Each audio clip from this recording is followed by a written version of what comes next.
안녕하십니까, 우짜입니다. 2026년 1월 10일 아침까지 확인한 세상 돌아간 얘기입니다. 들어가기 앞서 구독, 좋아요, 그리고 회원가입 감사합니다. 그럼 뉴스 보시죠. 이 대통령 13일, 14일 일본 나라연 방문. 한일 이거 또 나가네. 지임은 5번째 한일 정상회담. 많이도 만나네요. 2달 반 만에 2번째 대좌. 대일 수출 통제 거론될 수도. 뭐 거론되긴 뭘 거론되나. 뭐 CPTPP? 에이그, 뭐, 왔다 갔다 해야지. 이제 팬들이 좋아하니까 또 나간다. 주구장창 나간다. 넘어가고요. 뭐 딱히 뭐 건데기가 하나도 없는데 탈당 압박에도 버티는 김병기의 여당 더불어가 소갈이 당도 답답하다. 답답하다는 둘째치고 김병기가 안 나가는 데는 이유가 있죠. 토사구팽 안 당하겠다는 소리지. 뭐 기억하는 분들은 다 알고 계시겠지만 김병기가 지난 총선 때 앞장서서 신문 내가지고 뭐 비명회사 다 시켰잖아요. 김병기가.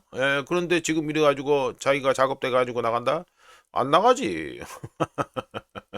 토사구팽 안 당하겠다는 굳은 의지다. 이렇게 말하고요. 자, 넘어가고. 도피 논란 긴경 내주 월요일 12일 만에 귀국. 1억 전달했다 설서 썼네. 이 여자는 바로 해가지고 시의원 배지 떼야 되고요. 여기도 이제 뭉개 가지고 어째 하려고 그래 할 것 같은데 뭐 경찰이 이거 뭐 보나 말하고. 뭐 자수서만 쓰고 끝난 거야? 1억을 갖다 건넸다가 돌려받았다. 돌려받았다고 해가지고 제가 사라지는 건 아니지요. 제가 사라지는 건 아닙니다.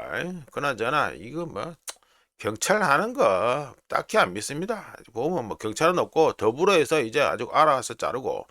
그리고 아시겠지만 이 시의원 쪽에는 저 국힘 쪽이 다수죠. 그래서 바로 제명시켜 버리고 있다는 거. 그거만 알고 계시면 되겠습니다. 하여간에 이것 건도 엄청나게 재밌을 것 같은데 어째 내려가는지 한번 보면 되겠죠. 자, 넘어가고요. 윤석열이 내란 재판 15시간 만에 종료. 구형 최후 진술은 13일에. 이것도 미뤄지네. 김영년이가 시간 끌었네. 시간 끌었고요. 비몽사몽 항변의 추가 기일 지정. 다음번엔 무조건 종료. 더불어 또 뭐라 하겠네. 재판 도중에 꾸벅 졸고 웃음 보이기도. 더불어 뭐 개강이라 하는데 개강이고 나발이고요. 좀 구질구질합니다. 구질구질합니다. 참 구질구질합니다. 짜증난다 진짜. 뭐 구형 어째 나온지 모르겠는데 어쩌는 이미 말씀드린 것처럼 윤석열은 깜빵에서 그냥 주구장창 있었으면 좋겠다. 그래 말씀드립니다. 이재명 정권 탄생 하나만으로도 윤석열이는 깜빵에 계속 했어야 됩니다. 북한, 한국 작년 9월이면은 2025년 그러니까 이재명 정권 후보 아니야? 9월 그리고 4일이면 뭐 올해 2026년 올해 4일 같은데? 그럼 며칠 전에 또 난리 떼그네. 북한이 작년 2025년 9월과 2026년 4월에 한국이 무인기를 침투시켜 격추시켰다고 주장하며 이에 대한 대가를 치르게 될 것이라고 위협했다. 우짜가 이거 관련해서 윤석열이 때 뭐 본인이 어떻게 저렇게 해가지고 우짜가 이미 말씀드렸습니다. 군인들이 군대에서 이런 거 하는 건 그냥 기본입니다. 기본인데 뭐 외환 타령하고 근데 참 깝깝해가지고 진짜. 이 친북론자들, 종북론자들 참 하는 거 보면 참 웃기지도 않은데 원래 이거 기본으로 하는 거예요. 이렇게 다 기본으로 하는 거다. 근데 저 이재명 정권에서 했다 하니까 뭐 어째 카바닝 치려나. 뭘 우습게 됐는데 북한 주장에 따르면 우습게 돼 버렸는데 이재명 정권도 우습게 됐네. 잘 돌아간다. 앞뒤가 하나도 안 맞다. 자, 넘어가고요. 오늘도 뭐 떠들 게 많아서 해가지고 말씀을 갖다 빨리 넘어가야 됩니다. 금덩이 보시죠. 금덩이는 24시간 동안 0.65% 상승해서 4,507.49달러가 됐습니다. 요게 지금 문자가 어제 가지고 뭐 연례 그 행사다 해가지고 말씀드렸는데 그거보다 지금 뭐가 문제냐면 이란 시위 그리고 이란하고 이스라엘 이 전쟁 가능성 문자가 작년에 2차전 터질 것 같다고 예상했는데 해가 넘어갔죠. 해가 넘어갔는데 지금 2차전 가능성이 점점 폭발하고 있습니다. 이게 베네수엘라 건도 같이 엮여 있는 건데 야 이거 좀 복잡한데 얘기하려면 하여간 이 유조선 이거 납부한 거 있죠. 그것도 다 알고 보면은 이란하고도 관련되고 러시아도 관련되고 다 관련 다 됩니다. 베네수엘라 건도 자체고 뭐 이란하고 뭐 중국, 러시아, 뭐 이란 뭐 이렇게 다 관련되는 거니까.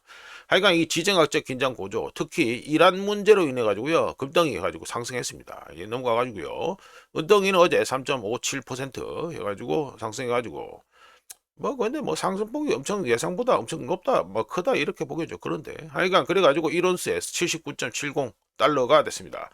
올라가는데 좀 그렇네요. 예, 잘 많이 올라갔다 이렇게 느낌은 안 됩니다. 지금 이란 문제가 생각보다 상당히 큽니다. 지금 넘어가가지고요. 예, 단행됐습니다. 단행됐스는 0.22% 24시간 동안 올라가지고 99.15가 됐습니다. 52평선도 2차트 기준으로 52평선 위로 또 올라가 버렸네요.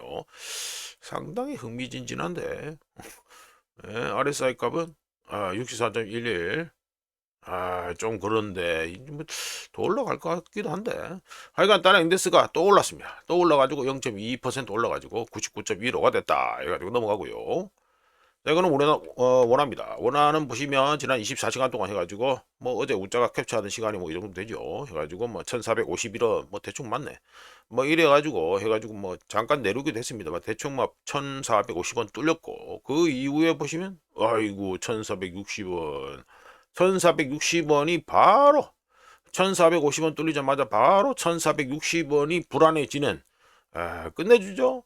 1450원 뚫리기 전까지만 해도 우리나라 원화가 퍼포먼스가 좋았습니다. 좋았는데 이게 24시간 동안 0.42% 달러 인덱스는 0.22% 올랐는데 원화는 0.42% 얼추 2배 가까이가 싸져가지고 1달러에 1457.79원이다. 우리가 캡처하는 시간 기준입니다. 7시 16분에 캡처했고요.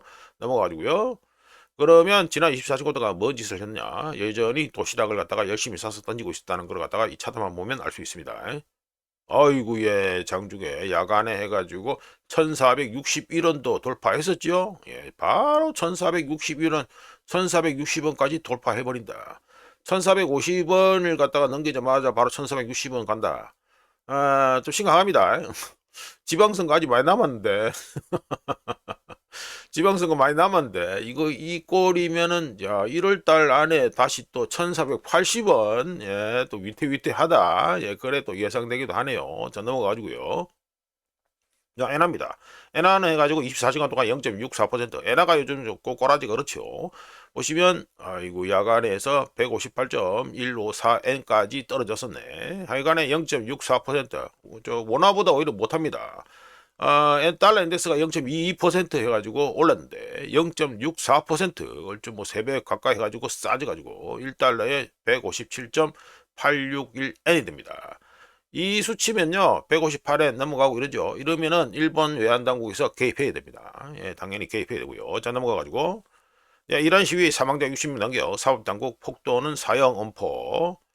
예, 뭐 시위권 관련해서 계속 얘기가 나옵니다. 계속해서 얘기가 나오는데 예, 뭐 인권 단체 나오고, 뭐 인권 단체 이게 보면은 서방의 그 뭐 반미 뭐 반서방 이쪽에서는 서방의 이 앞잡이들 뭐 이런 얘기로 합니다. 그렇게 얘기하긴 하는데 하여간에 해가지고 이란에서 뭐 시위가 벌어지고 사보타지 해가지고 이래 됐다 뭐 이래 나오는데 뭐 관련해 가지고 영상도 보고 이렇습니다만 이 핵심은 이거 이란 시위권이 아닙니다. 이 자체가 이미 이번 주부터 목격되고 있는데 이란이 뭔 짓을 하는지 우리가 잠깐 말씀드릴게요. 이것도 뭐 나중에 이벤트가 터지면 더 정확하게 얘기가 될 것 같은데 시위가 일단 문제가 아니고요. 이란은 현재 공격 자산 대표적으로 뭡니까? 미사일이죠. 공격 자산을 도시가 아닌 국경 지역으로 전진 배치하고 있는 중입니다. 지금 이란이 이 공격 자산을 갖다가 전진 배치한다. 이거는 뭡니까? 이란하고 이스라엘하고 한판 뜰 생각이다. 이 말이 되겠죠?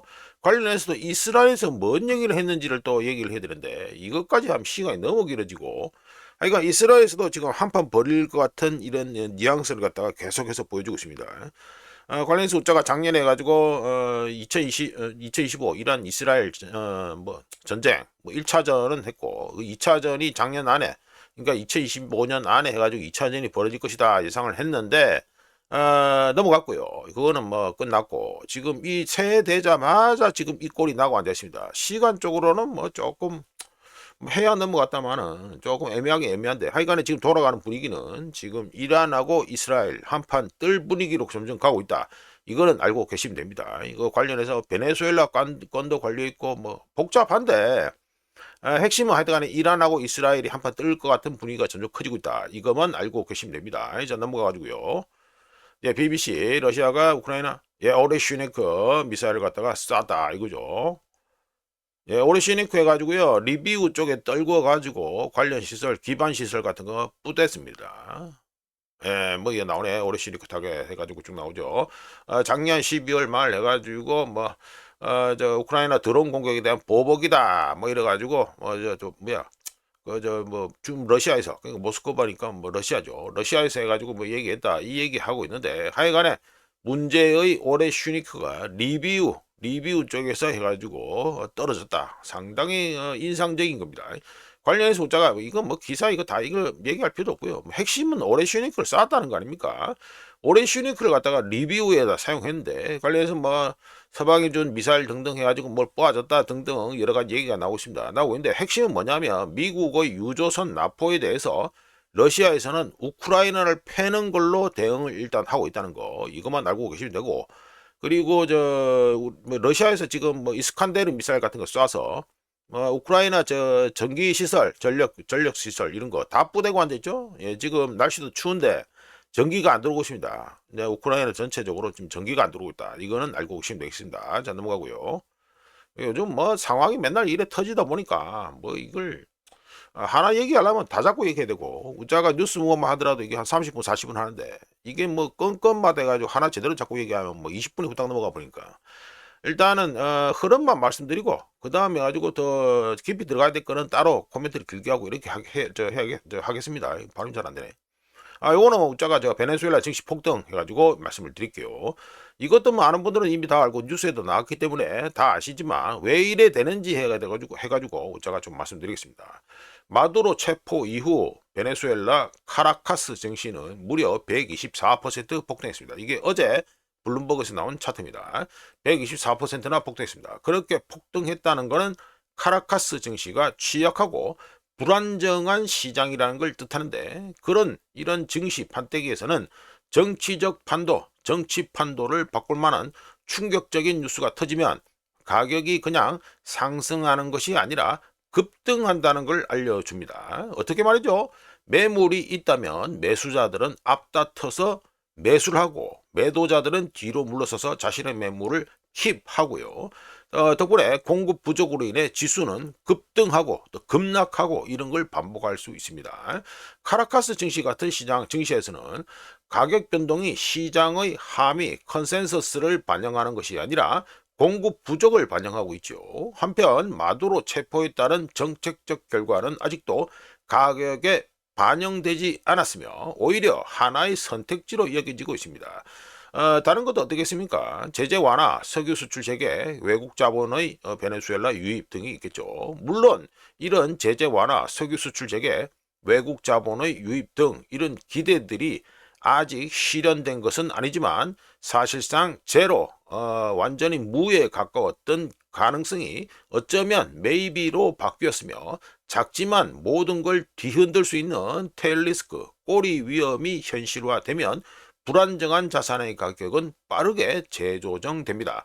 여기에다가 베네수엘라 현지 이 증시나 이런 쪽에 해가지고 베네수엘라 쪽에 이 비헤이비어 행태가 더해지면 현상은 더욱 가속화되는데 불안정한 정권 아래에서는 사람들이 현금을 보유하기보다는 오히려 인출하는 경향이 있고 이 부실 주식, 뭐 쓰레기 주식, 뭐 정크 주식이라 하더라도 환율 변동 위험과 정치적 혼란에 대한 해지 수단이 됩니다.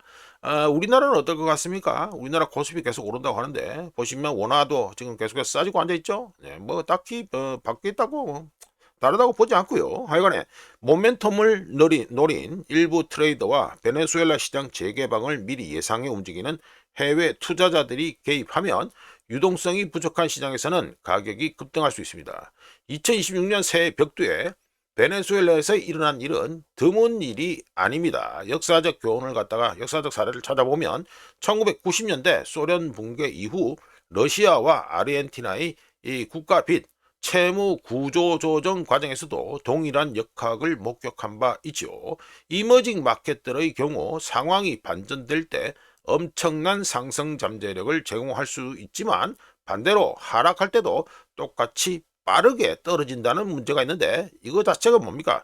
유동성이 아주 얇다, 아주 thin하다, 유동성이 얇다라는 소리고, 유동성이 갖다가 얇다는 소리는 양날의 검이다라고 말할 수 있습니다. 그렇다면 이 진짜 테스트, 이 베네수엘라 증시가 지금 앞으로 경험하게 될 진짜 테스트는 어딜까요? 이 로켓 발사처럼 보여진 이 첫 번째 이 캔들, 이거 짝대기 쭉 쓰는 거, 이걸까요? 아닙니다. 다음이 중요한데, 이 다음이 어떻게 될런지가 중요한데, 다음과 같은 질문을 던질 수 있습니다. 첫 번째, 거래량이 따라오냐? 두 번째, 극초반 유포리아, 이 상황이, 흥분 상태가 사라진 후에 이 가격이 유지가 되느냐? 또 세 번째, 제재, 석유 흐름, 정치적 안정성이 현재 이 내러티브, 이 서사 이야기와 일치하느냐? 크게 봐서 한 세 가지가 됩니다. 우짜가 보기에 한국에서 베네수엘라 증시에 들어갈 만큼 용감한 사람은 없을 것 같은데요. 뭐 들어간 사람이 있겠나 싶은데, 하여간에 실시간으로 베네수엘라 증시를 지켜보고 있다면 지금은 기술적 분석보다 유가, 대표적으로 뭐 텍사스유하고 브렌트이죠. 유가 선물과 제재 관련 소식이 더 중요하다고 봅니다. 그리고 확인된 소식이든 실망스러운 소식이든 어떤 소식에 반응하는지도 흥미롭게 지켜보면 되겠다, 이렇게 의견을 제시해 봅니다. 자, 넘어가고요. 예, 트럼프 베네수엘라 투자 석유사 미국이 선정 안전한, 이거 뭐 보장한다 이러는데, 예, 전 세계 5분이 55분. 그냥 이거 트럼프 떠드는 거고요. 예, 어깨 얘기를 그냥 바로 간단하게 말씀드리겠습니다. 유대인 억만장자 중에 폴 싱어라고 있습니다. 폴 싱어가 베네수엘라 석유 사업으로 큰 돈을 벌 것이라는 업계에서의 예상, 루머가 현재 돌아다니고 있습니다. 참고로 폴 싱어는 이번 트럼프 2기 행정부 앞서 있었던 지난 대선에서 트럼프에게 돈을 갖다가 정치 자금 낸 거에서 랭킹 6위나 됩니다. 돈을 엄청나게 많이 준 인물이 이 유대인 억만장자 폴 싱어입니다. 공교롭게도 폴 싱어는 2025년 작년 11월에 베네수엘라 PDVSA, 국영석유 회사죠, 여기의 자회사인 시트코를 갖다가 인수했다는 거. 공교롭지요. 억수로 공교롭습니다.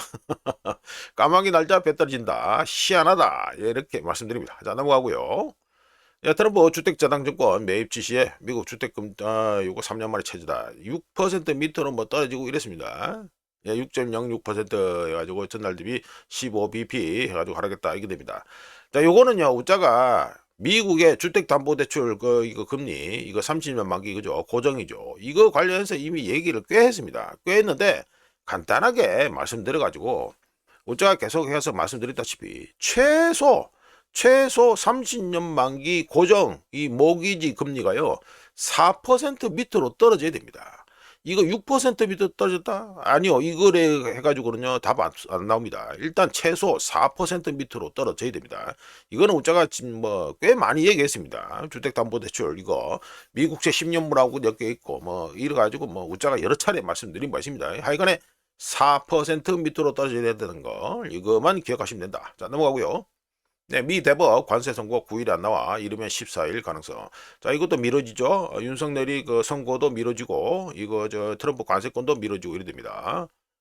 네, 대법원 6대3 보수 우위 구도지만 트럼프 승소 장담 못해 위법 판결 시 환급 소송 등 우수 폭풍. 요건 해시시고요. 다른 법적 수단이 있어. 이거는 우짜가 어제 얘기했습니다. 다른 법적 수단 뭐 301조 등등 얘기를 말씀드렸고요. 관련 영상에서도 말씀드렸고요.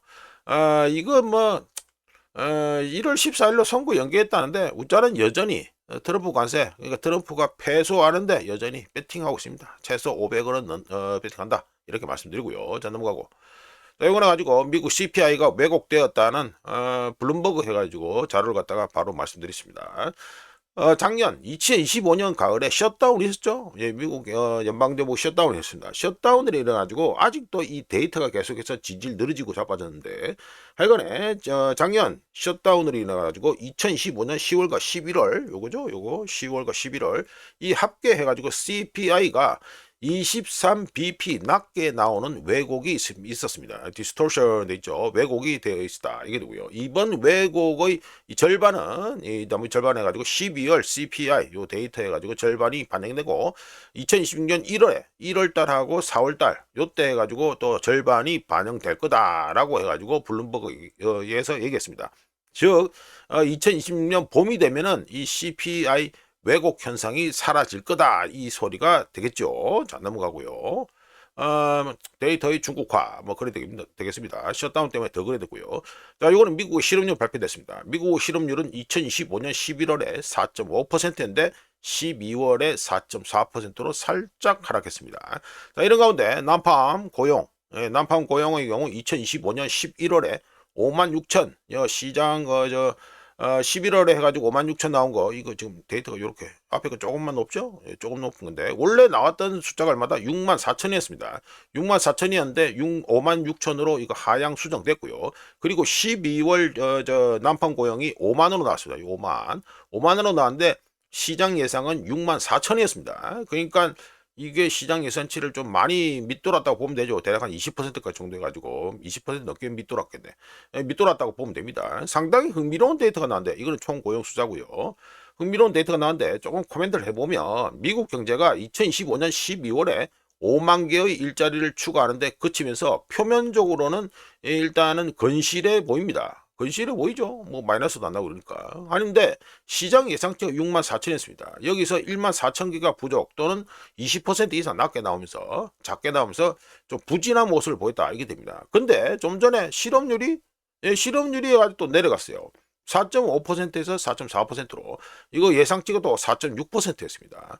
이거보다 낮으면서 이 개선되고 있다. 실업률이 개선되고 있다는 문제인데 이게 지금 이거 앞전에 11월 실업률도요 4.6%에서 4.5%로 하향 수정된 겁니다. 즉 이 말은 뭐다? 노동시장이 처음 예상했던 것보다 덜 나쁘다. 상태가 덜 심각하다. 뭐 이렇게 말할 수 있겠죠. 덕분에 어떤 계산이 나옵니까? 패드, 미 연준이 단기적으로는 금리 인하를 안 할 가능성이 높아졌다고 보면 되겠습니다. 자, 1월 달에 가지고 패드 FOMC 미팅 있죠? 그런데 지금 보시면 3.50에서 3.75, 95.02 동결입니다. 동결이 그냥 억수로 우세하다 이게 됩니다. 이게 왜 이렇게 나옵니까? 왜냐하면 그러니까 이거 단기 금리를 갖다가 단기적으로 금리를 갖다 인하 안 할 거, 이거 보면 4월 달까지도 계속해서 동결이잖아요. 이게 나오는 게 왜 그러냐면 고용 증가세는 둔화되고 있는 건 맞지만 실업률이 여전히 비교적 안정적인 수준이기 때문에 패드, 미 연준이 금리 인하를 통해 경제를 부양할 필요성을 덜 느끼게 되었기 때문입니다. 덜 느끼게 되었다 이 말이죠. 아이고 뭐 날씨가 그러니까 입이 엄청 마르네. 예, 그래 되었다 이게 됩니다. 그러니까 금리 인하가 생각보다 그래가지고 빨리 안 될 것 같다. 지금 좀 또 이 딜레이가 될 것 같다 이런 얘기를 갖다가 말씀드립니다. 이제 미국 실업률하고 난방 고용하고 이걸 통해서 요런 거 배팅이 된다 이게 말씀드렸고요. 자, 이어서 요거는 또 미시건대 소비자 심리지수 나왔으니까 말씀드리죠. 뭐 벌써 23분이야? 예, 미시건대 소비자 심리지수 요 예비 데이터입니다. 예비 데이터인데 2025년 12월에 52.9였는데 1월에 54.0으로 해가지고 상승했고요. 그리고 커런트 컨디션 현재 경기 상황에 대해서는 2025년 12월에 50.4에서 2026년 1월에 52.4 이게 다 가려져가 잘 안 보이네. 하여간에 2026년 1월에 52.4 해가지고 상승했습니다. 그리고 컨슈머 익스펙테이션 향후 경기 상황을 갖다 예상하는 거는 2025년 12월에 54.6에서 2026년 1월에 55.0으로 상승했고요. 이것도 다 상승했습니다. 그리고 인플레이션 예상, 인플레이션 익스펙테이션은 2025년 12월과 같은 4.2%로 나왔고요. 5년에서 10년 사이 인플레이션 예상치는 2015년 12월에 3.2%였는데 2026년 1월에는 3.4%로 요거는 좀 더 올라가 버렸습니다. 자, 넘어가고요. 네, 이거는 해가지고 웃자가 소제목으로 트럼프의 위험한 도박이다 해가지고 말씀을 드리겠습니다. 월스트리트 저널에서 트럼프가 중간 선거를 앞두고 유가를 1배럴에 50달러, 1배럴에 50달러까지 낮추려고 한다라는 기사가 나왔는데요. 유가가 이것도 웃자가 뭐 쉘 산업의 이 수익 분기점 등등 해가지고 또 여러 차례 말씀드렸는데 유가가 1배럴에 $50 밑으로 떨어지면요, 미국의 셰일 생산자들은요 심각한 타격을 입게 됩니다. 그러면서 결국 어떻게 됩니까? 시추 드릴링하고 미국의 원유 생산량은 급감하게 될 것이고요. 관련해서 우자가 올해 해가지고 석유 유가가 하락했다가 상승할 것이다라는 영상 본 콘텐츠도 올리기도 했습니다. 2026년 1월 현재 미국 셰일 석유의 손익 분기점은 1배럴의 평균 $60에서 $70 선이고요. 많은 신규 유정, 새로 뚫는 유정들은 수익성을 위해서 최소 $65 이상, 1배럴에 $65 이상이 필요하기 때문에 트럼프가 원하는 $50 미만은 대부분의 셰일 생산자들에게는 경제성이 없다가 됩니다. 이거 지금 당장 중간선거 때문에 좀 잘하고 있는데 앞으로 봐서는 결코 좋은 게 아니다. 이렇게 말씀드릴 수 있습니다. 자, 넘어가고요. 네, 이거는 코퍼레이트 본드 마켓, 내가 디스트레스 인덱스 나와 있는데, 이거는 뭐 아는 분들은 다 아시겠지만 정크 본드 뭐 시장 불안정 지수 뭐 이렇게 할 수 있죠. 요게 됩니다. 말씀드려 보면 유동성과 시장의 기능성 펑셔널리티 그리고 기업들의 자금 조달 용이성을 포함해 정크 본드 시장의 스트레스 수준을 측정하는 뉴욕 패드의 뉴욕 그 염준의 코퍼레이트 본드 마켓 디스트레스 인덱스, 뭐 바꿔서 말씀드리면 정크 본드 시장 불안정 지수라는 게 있습니다. 하이일드라니까 더 가깝게 와닿죠. 하이일드 정크 본드죠. 하이일드 마켓 디스트레스 인덱스라는 게 있는데 이게 0.06% 여기죠. 0.06%로 사상 최저를 찍었습니다. 사상 최저를 찍었다는 거, 이 인덱스가 사상 최저를 찍었다는 건 정크 본드, 뭐 까놓고 말씀드려야죠. 이제 쓰레기 회사들이 발행한 채권이죠. 정크 본드 발행자에게 매우 건강한 헬시한 환경 또는 우호적인 차입 환경이 조성되었다는 걸 뜻하며 오한페럼 기간 동안, 이 오한페럼이 뭐 이리죠. 오한페럼 기간 동안 이때는 얼마였다? 0.6 해가지고 이상이 됐고요. 그리고 2008 금융위기 이거죠. 2008 금융위기 때는 0.8 근처까지 올라간 바 있습니다. 하여간에 이게 0.06까지 떨어지다 보니까 정크본드 채권 ETF가 뭐가 있습니까? 요겁니다. iShares, i박시 달러 해가지고 하이힐드 코퍼레이트 본드 ETF가 있습니다. 요게 자체가 지금 3년 연속 상승하고 있고요. 우자가 이거는 뭐 어젠가 그저께인가 캡처한 건데 뭐 어차피 추세만 보면 되니까요. 이거 티커 이름은 가지고 HYG입니다. HYG. 이거 티커는 안 나오네. HYG인데 이게 3년 연속 지금 상승하고 있는 중이고요. 2025년 한 해에만 9% 이상의 수익률을 보였습니다. 뭐 정크본드 채권 ETF가. 참고로 정크본드 시장 불안정 지수 하이힐드 마켓 디스트레스 인덱스, 이거는 정크본드 시장의 스트레스 지표로서 회사채 시장이 정상적으로 기능하고 있는가 또는 경색되기 시작했는가를 알려주기 위해서 뉴욕 패드에서 만들었습니다.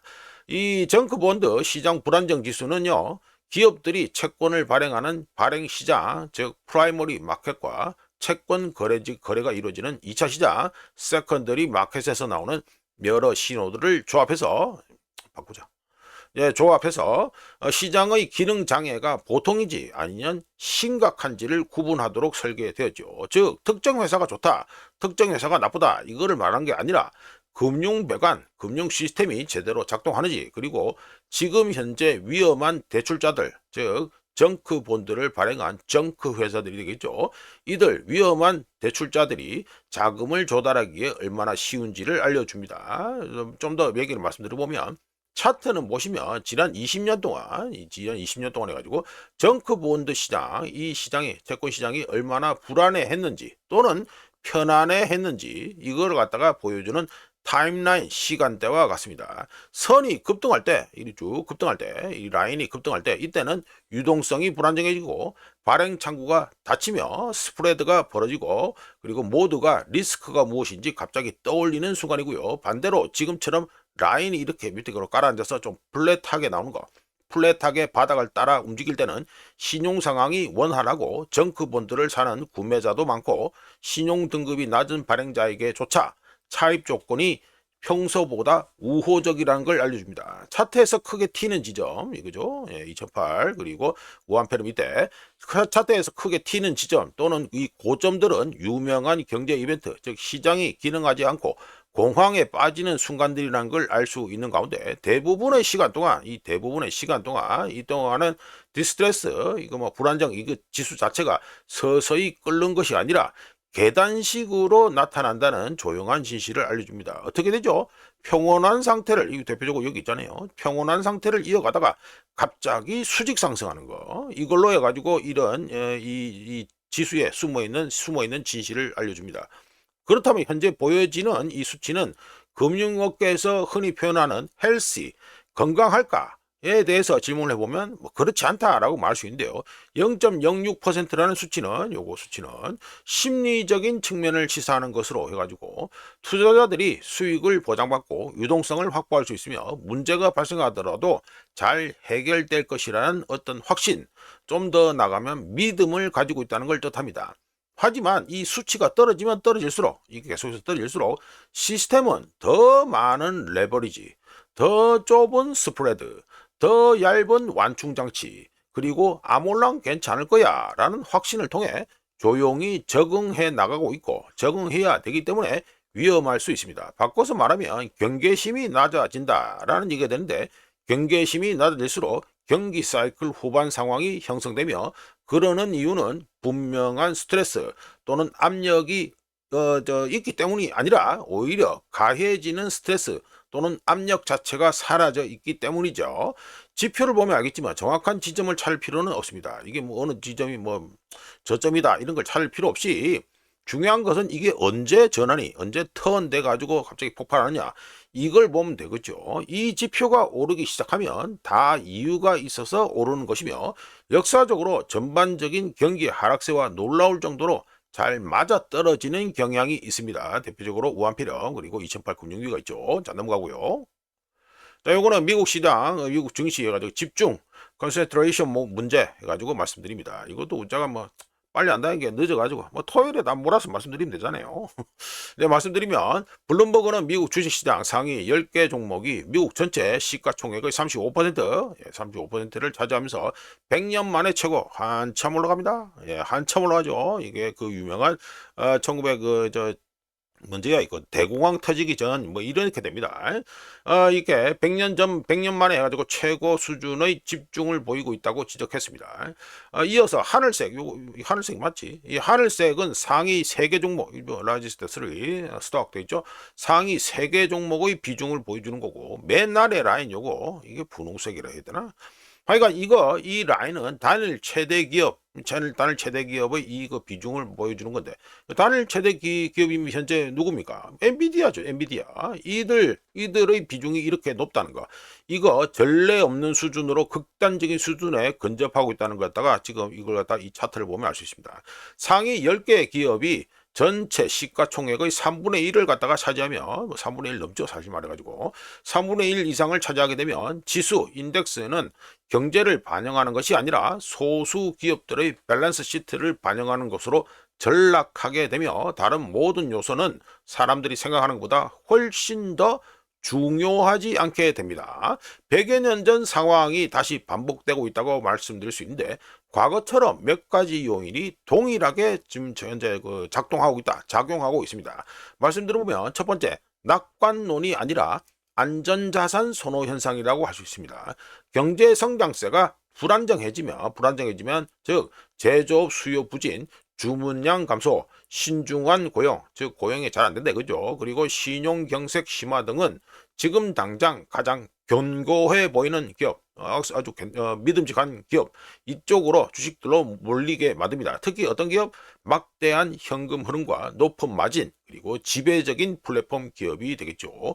두 번째, 수동적 자금 흐름이라 뭐 영어 그대로 말씀드리는데 가지고 패시브 플로우가 되는데 수동적 자금 흐름이 효과를 증폭시킵니다.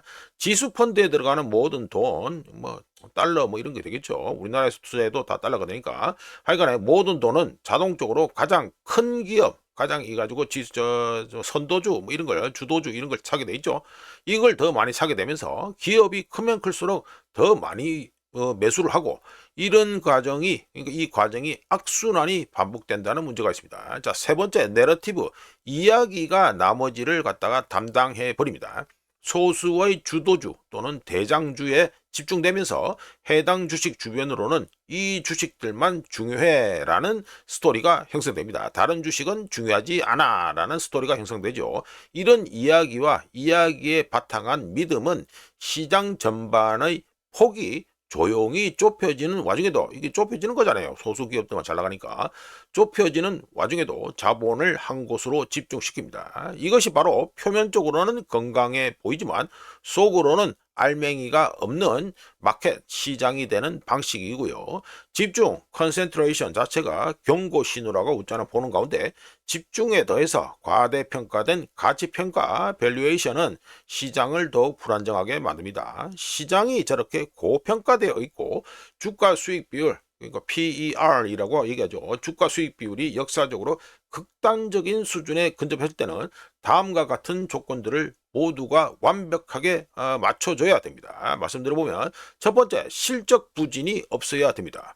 두 번째, 장기적인 경기 둔화가 없어야 됩니다. 세 번째, 정책 충격이나 신용 충격이 없어야 됩니다. 상당히 까다로운 조건들이죠. 현재 2026년 1월 같은 상황은 잠시 동안 유지될 수 있습니다.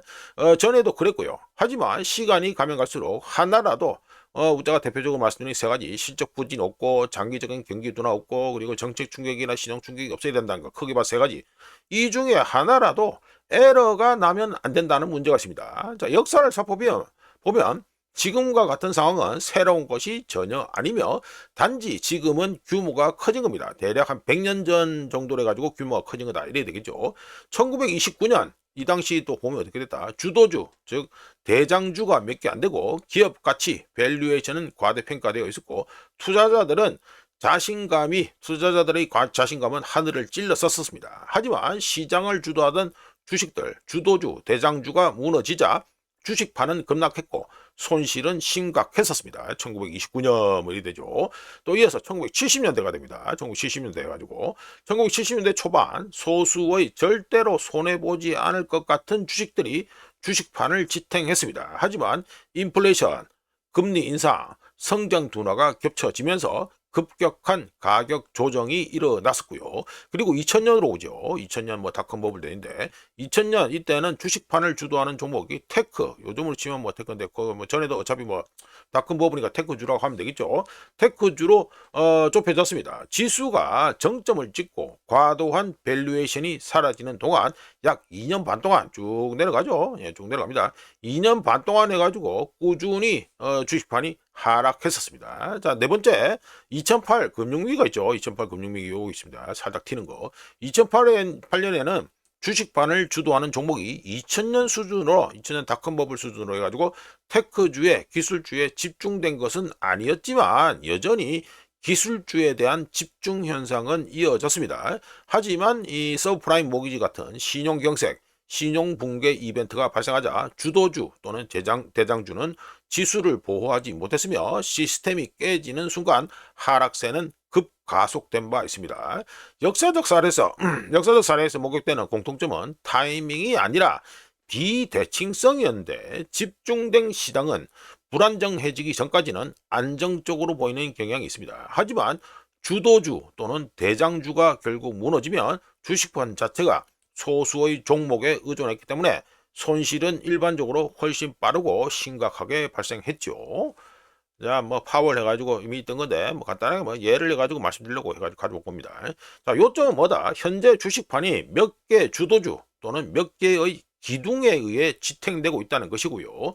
위태롭다고 해서 당장 내일 폭락한다는 것은 아니지만 다음과 같은 것들을 예상케 합니다. 첫 번째, 미래 수익률은 더 불안정해질 수 있다. 두 번째, 하락폭이 더 커질 수 있다. 세 번째, 지수 내 분산 투자 이 이야기, 내러티브는 대부분 환상일 뿐이다가 됩니다. 시장 전반의 폭이 좁아질 때는 주식판이 여전히 상승할 수 있지만 갈수록 이 에러, 오류를 용납할 수 있는 여지가 줄어들게 된다는 문제가 있죠. 그리고 역사적으로 봤을 때 바로 그런 때 지금 현재는 뭐 산타랠리라고 하시는데 산타랠리를 엉망으로 만드는 이 그린치, 뭐 미국에서는 그린치라고도 합니다.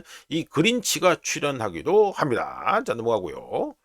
자, 이거는 마무리할 때가 됐네요. 자, 2026년 해가지고 1월 9일로 끝나는 주 기준 베이커 휴즈에서 발표하는 오일 리그 카운트는 전주 412개에서 409개로 3개가 감소했고요. 그리고 토탈, 여기죠. 토탈 리그 카운트. 토탈 리그 카운트는 전주 546개에서 542개로 해가지고 2개가 감소했습니다. 그러면 산수에 보면 천연가스가 1개 증가했다는 소리가 되겠죠. 천연가스 관련해서는 또 우자가 또 다음 주에 가지고 또 길게 얘기할 게 좀 있습니다. 하여튼 뭐 대충 여기까지 하고, 자, 이렇게 해서 2026년 1월 10일 아침까지 확인한 세상 돌아간 얘기입니다. 구독, 좋아요, 그리고 회원가입 감사합니다. 다음 주 월요일에 찾아뵙겠습니다.